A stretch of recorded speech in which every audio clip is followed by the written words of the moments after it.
That sick feeling in your gut. The one where your heart just drops because you saw a name pop up on their phone. Stop telling yourself you're being insecure. You aren't crazy. They're doing it on purpose.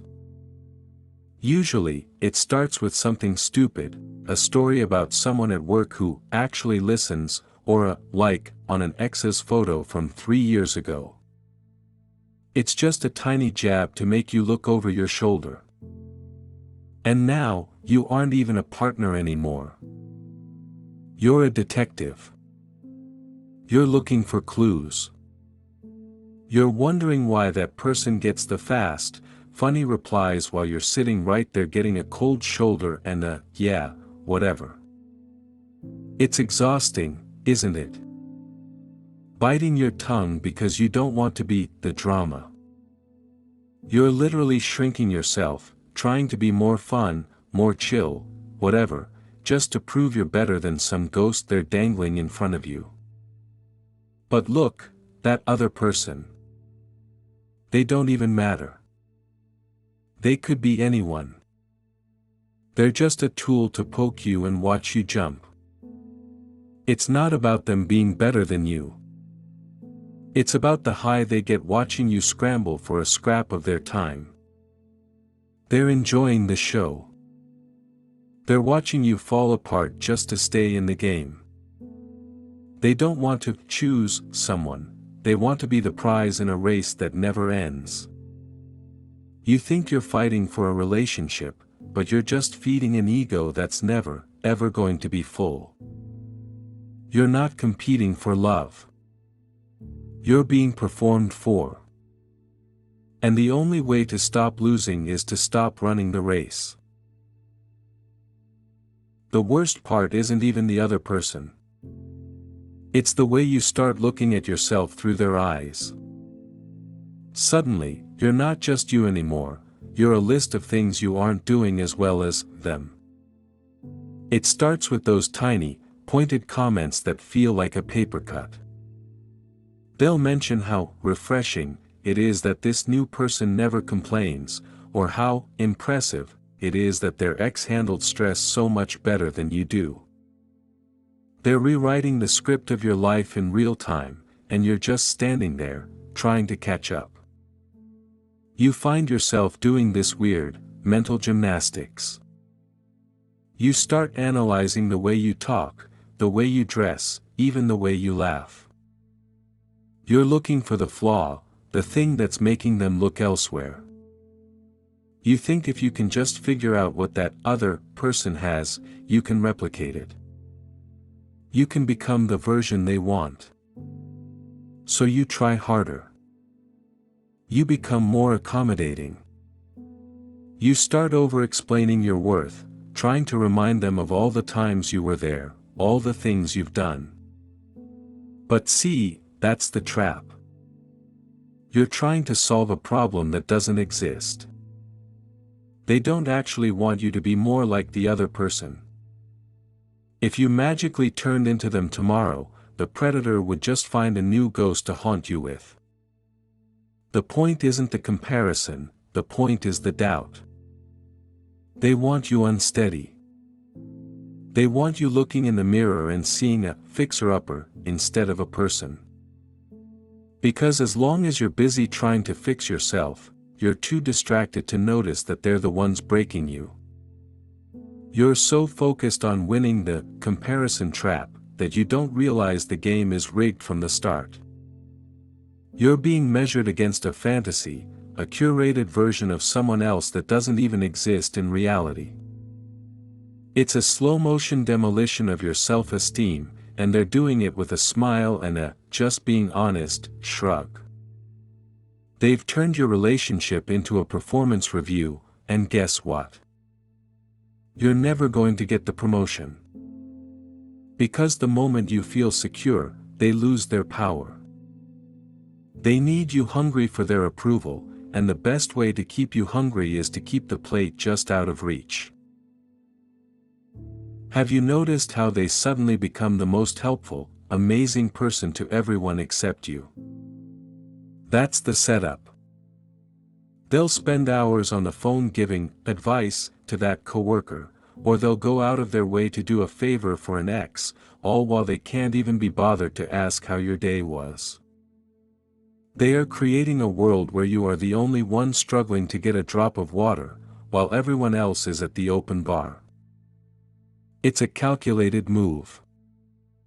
They want you to see them being wonderful to someone else, so you think the problem is you.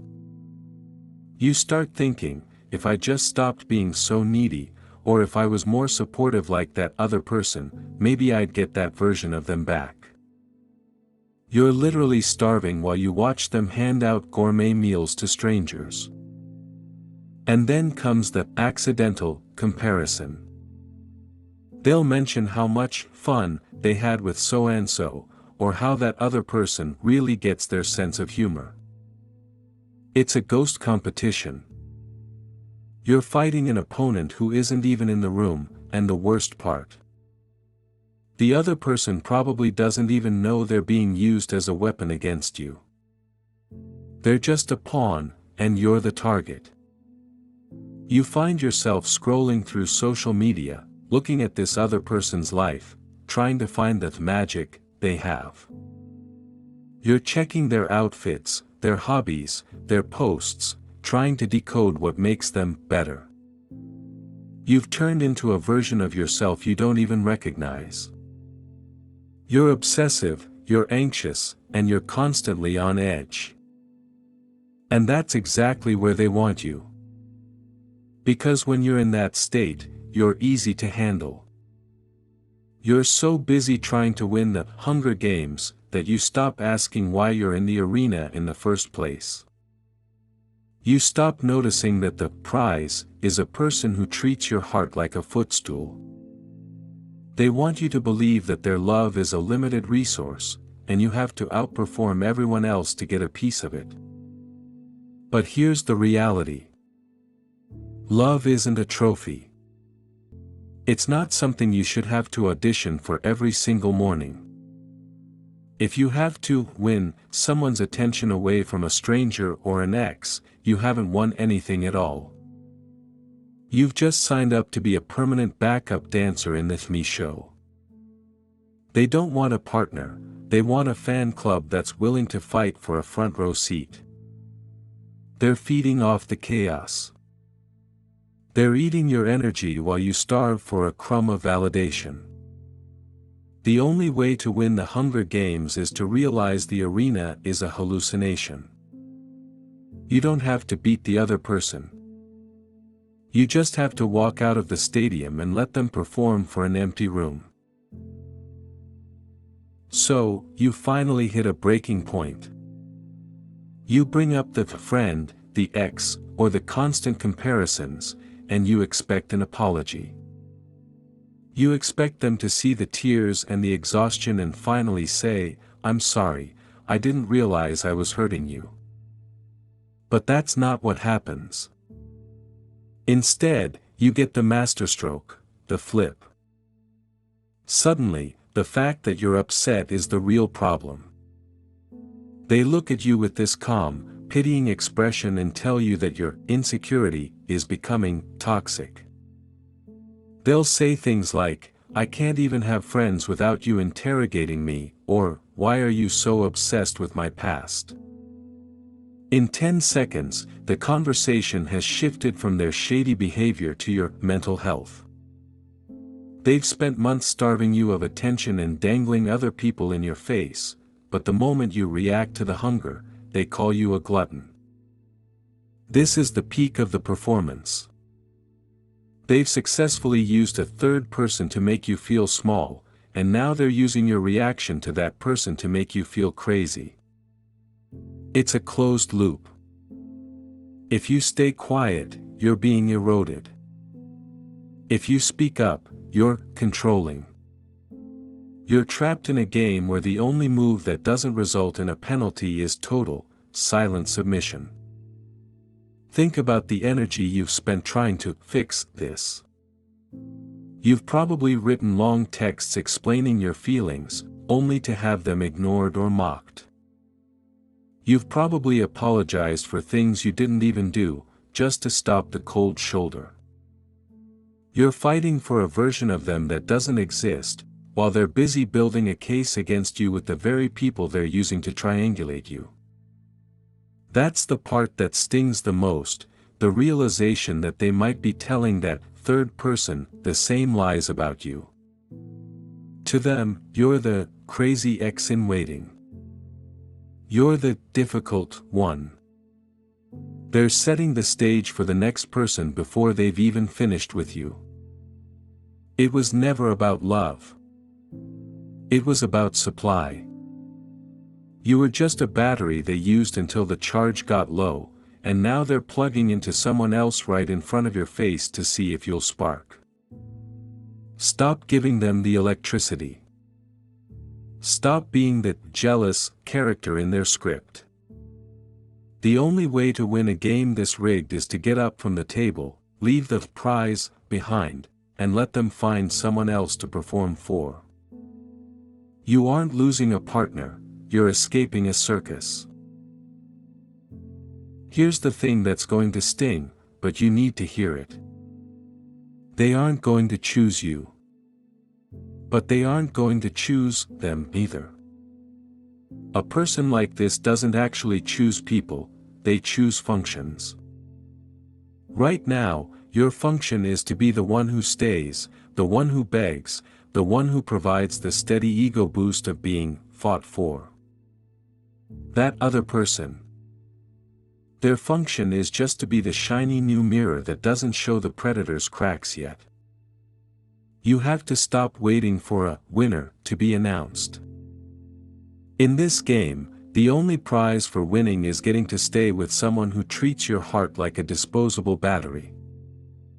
If you win them back from an ex or a coworker, all you've actually won is the right to spend the rest of your life looking over your shoulder, waiting for the next friend to show up.